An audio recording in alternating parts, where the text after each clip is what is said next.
Everywhere you look on social media, there seem to be photos and videos of coyotes roaming our streets.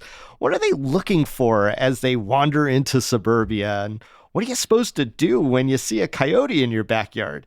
Wildlife ecologist David Choate explains and tells us who's really in danger as we build further and further into the desert.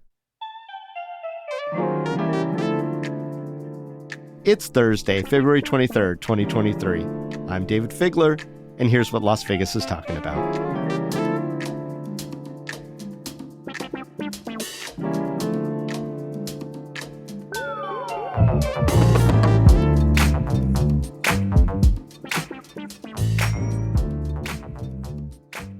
Dr. David Choate, welcome to CityCast Las Vegas. Thank you for having me.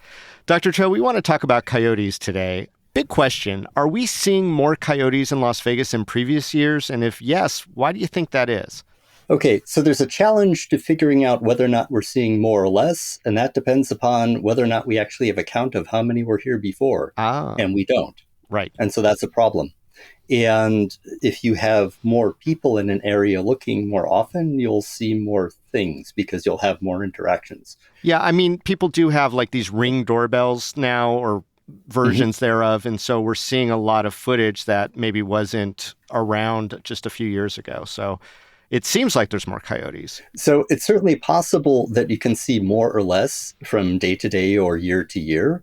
Whether or not that actually means that the population itself has changed in size is not necessarily the case. There's a lot of random variation in populations. Why do wild animals like coyotes come into urban areas? Are they just not getting enough food out there, or is there other things? There are several factors that could lead to them being in town. I always like to turn things on their head, though, for a moment and think about, well, it might not be necessarily that they're moving into town, but our town is actually moving out in a habitat that they've already been in. Right. So that's part of it as we develop out into the edges. And that certainly has occurred in a lot of other states, for instance, where you build up the valley floor and then you start building on the shelves around mountains. So basically those ledges, and that area was former, for instance, winter ground for deer and things like this. And now you put all the nice homes on those ridges and ridge lines. You are now in deer habitat or you are in a predator's habitat. So that will increase it. But there are other reasons why animals could end up moving in different directions. Many species display dispersal, where when individuals reach a mature age or when they're kind of in between maturity but they're too old to stay with their parents, those individuals leave home. So you tend to see males basically pack up and go different distances. So kind of a rumspringa for the coyote males? Yep, exactly. All right. Exactly. So let's go walk about. Let's see what else is out there. Sure. And I always am curious when we talk about moving populations of animals, if climate change is a factor in any way. So it definitely can. And its effects are going to start kind of at the level of primary productivity. So when you start changing climate, one of the first things that changes is the availability of plants. Think of, pinyon and juniper moving down or up slopes on a mountain, something like this. And then the animals that are dependent upon that for food, so think of your herbivores, are also going to start adjusting their distributions. And no surprise, the predators are going to follow as well. So are coyotes coming into like Las Vegas proper looking for food? Most likely not. In other words, most likely it's not that a coyote was sitting on the mountain and is going, well, there's no food here, I'm going to go down there instead. There's only so much habitat. So if the natural habitat for the coyotes, let's say, is in the mountain ranges and part of the outlying areas, when you hit a certain density of coyotes or mountain lions in that place, any offspring that are produced have to go somewhere. Right? And if that area can only support so many because there's so much food present, then yes, the excess is going to wind up spilling over into other places, looking for new places to live. And there you can get those individuals ending up in towns or crossing through towns to look for new resources. Okay. There's a lot of social media and discussion about coyotes being in the neighborhood, coyotes being closer and closer in, even coyotes being, near the strip. How should we react when we see a coyote in our neighborhood? It all depends upon what the coyote is doing. For the most part, if you see a wild animal, that, at least to me, being a wildlife ecologist, is a great experience. So enjoy it. take pictures, watch the animals, see what they're up to. But there does seem to be a lot of bias about coyotes specifically. I mean, people are like, grab your babies, grab your little doggies, the coyotes here, and they're seemingly very fearful of it. So what should people do when their dog or their kid is around and a coyote shows up? So this is actually fascinating to me. So one of my areas of research interest is in predation risk, essentially how predators scare their prey, and how just those behavioral changes in the prey to avoid being eaten can change all sorts of dynamics in populations. And the same thing to a certain extent is happening here. People see a predator and conjure up all sorts of images of the worst possible scenario of the predator. That is, the animal is dangerous, it makes its living catching and killing and eating other things. Am I now at risk, or are my offspring at risk? And what doesn't help is that when they get information about it, often through social media, it's about, oh, this individual was attacked by an animal, that's why it's on the news and they hear about it. So the bias is all of the negative consequences of interactions with those animals. What's overlooked is all of the positive or neutral interactions that happens with those animals, and they far outweigh the ulterior consequences. But, I don't think that you're recommending that people like walk up to a coyote or a pack of coyotes and try to, cuddle and coo. No, definitely not. Definitely not. They are wild animals and they won't take to that very likely. Have a respect for the animal. Respect that, yes, it is a wild animal. Having some fear for a predator is rational, right? In the sense that it's a protective measure. But on the other hand, there's all sorts of cultural baggage that adds irrational fear to that. So wanting to run away or be concerned that this thing is going to attack them when that animal might actually literally just be passing through the neighborhood. And you at that moment aren't on their radar for anything. So when should people engage in some way? I mean, I've read things about something called hazing. What's that all about, and when should somebody haze? Hazing is just simply harassing the animal in order to try and get a response out of the animal that makes the animal more fearful of you. That could involve throwing rocks at an animal. It could involve shouting at an animal, using noise or a sound or a horn to make noise in a direction, waving your hands and clapping and things like this. Anything that will make you appear to be assertive, more aggressive, and actually more threatening towards that animal. And when should somebody decide that it's time to start the hazing, as opposed to just kind of like sit back with your little cell phone and enjoy the moment? Exactly. This really depends upon what the animal's level of interest is in you. For an average animal, if the coyote is essentially walking down the street and ignoring you, then it has its own mission, purpose, whatever you may say. That's not a situation where the animal is a threat. If the animal is sitting there watching you, well, there's a gradient there that can happen. It could be they're curious. These are intelligent animals, whether it's a mountain lion or a coyote, and they're looking to see what's in the landscape. On the other hand, a predator may get used to or comfortable enough with looking at people to start making that evaluation. Is this something that could be food or not? And then at that point, it really depends upon how the person responds.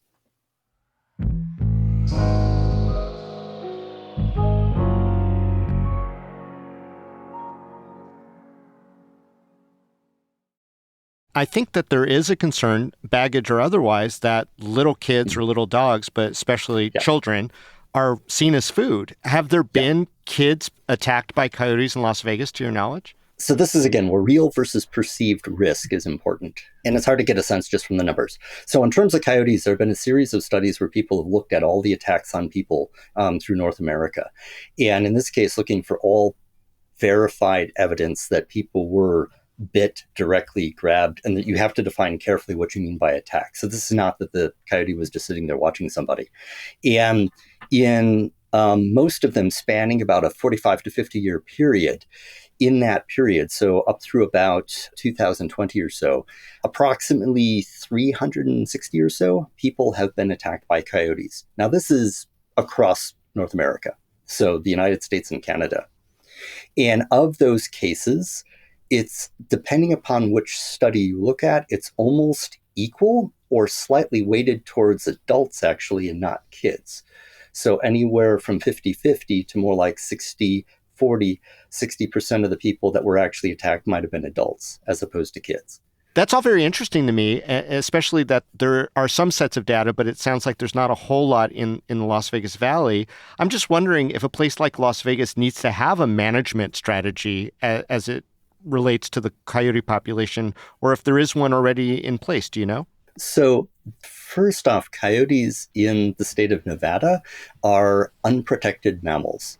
That means that they, like rabbits, can be hunted at any time without a permit, pending land use rights and things like this. But basically, they're unlike a game species, a protected species, anything like this. Is that because the size of the coyote population is so big, or is it fair to have a year-round, I guess, open season on coyotes, in your opinion? So some of that actually goes back to history.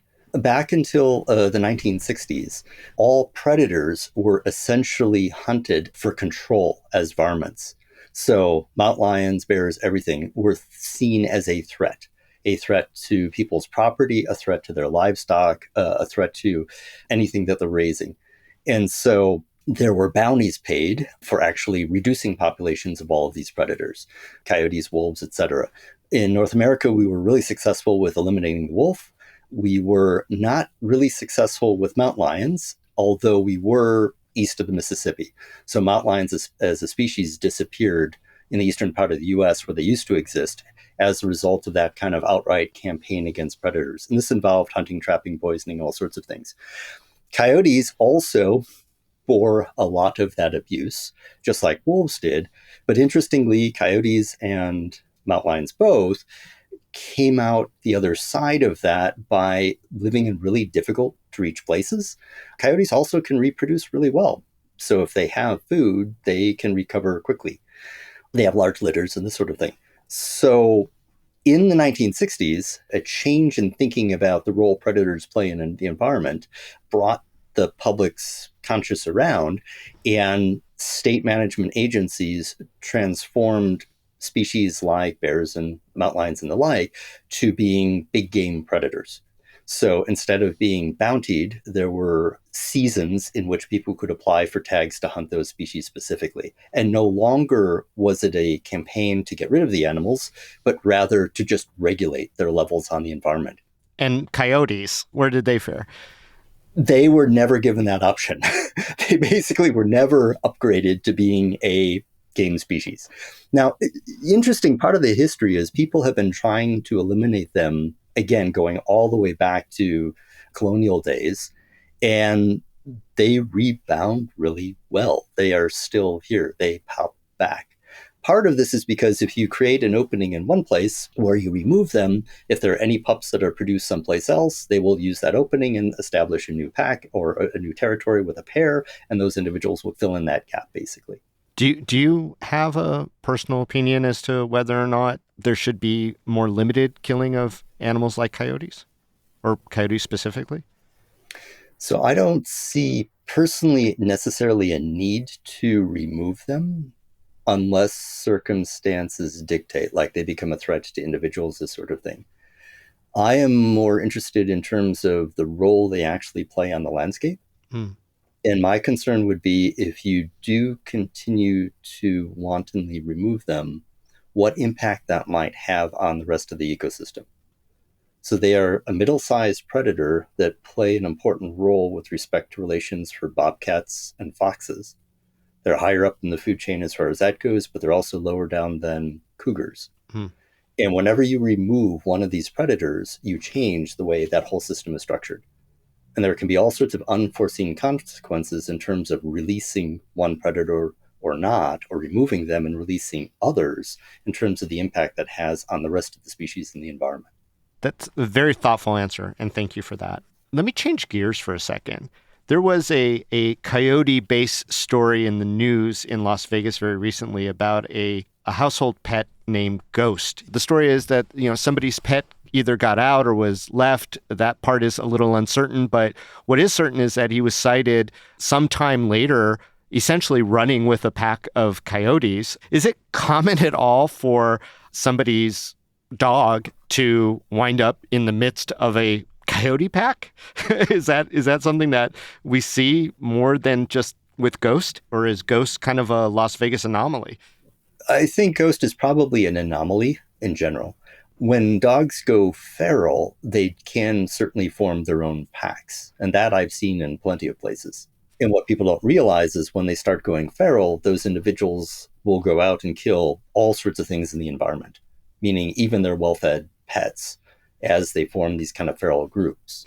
All right, it's an interesting story anyway in our community, especially as coyotes become more visible. And I guess let me end this way: the relationship between wild animals like coyotes and Las Vegas as we grow. What can we do as a community to better strike a balance so everyone can live in harmony?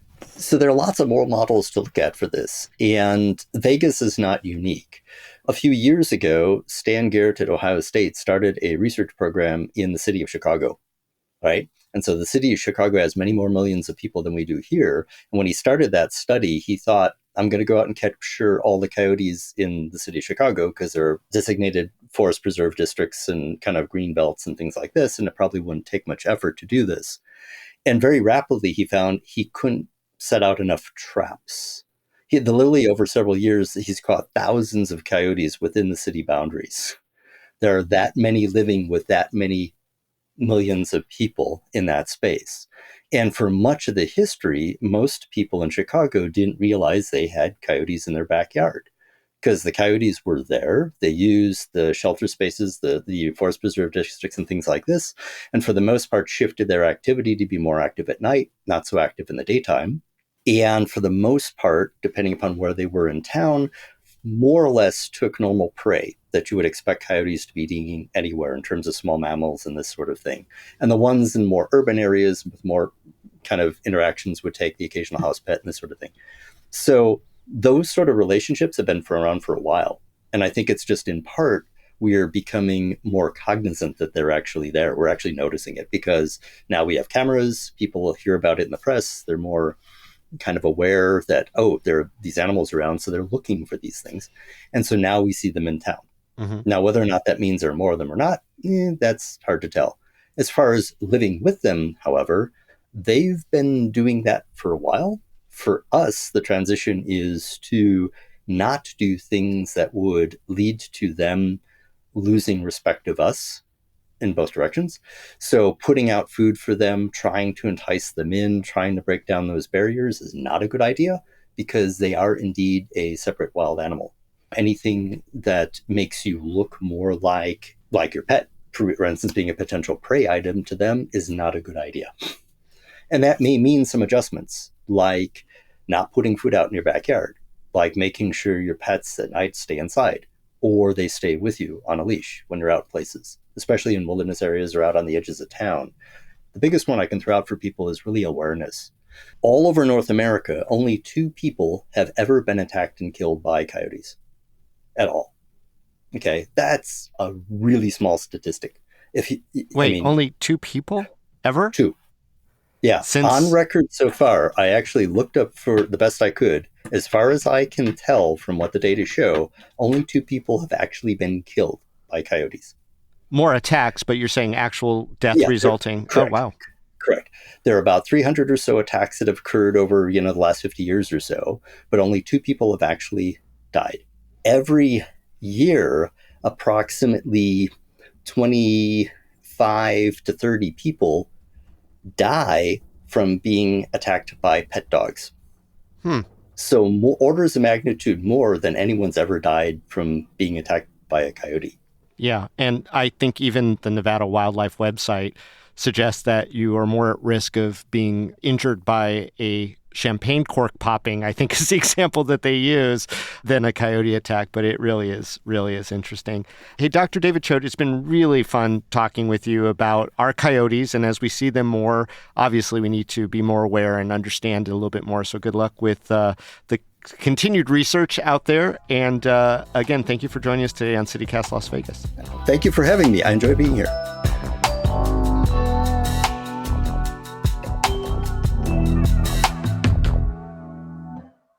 Here's what else Vegas is talking about. State Treasurer Zach Conine aims to reduce generational poverty by proposing a baby bonds trust fund. The state would drop $3,200 into an account for babies born into poverty, and then 18 years later, each of those would be worth more than $10,000. The initial cost? about $80 million.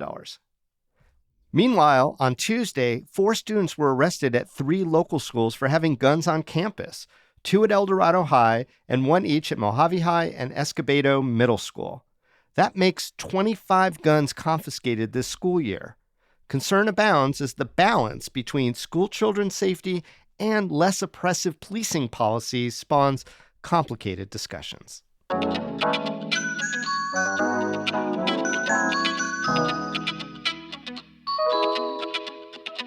That's all for today here on CityCast Las Vegas. Be sure to share this episode with a friend who loves Vegas wildlife. And if you have a cool video of a coyote or a mountain lion, put that on our social media too. Don't forget to tag us at CityCast Vegas. Also, rate the show, leave us a review, and subscribe to our morning newsletter. We'll be back tomorrow morning with more news from around the city. Take care.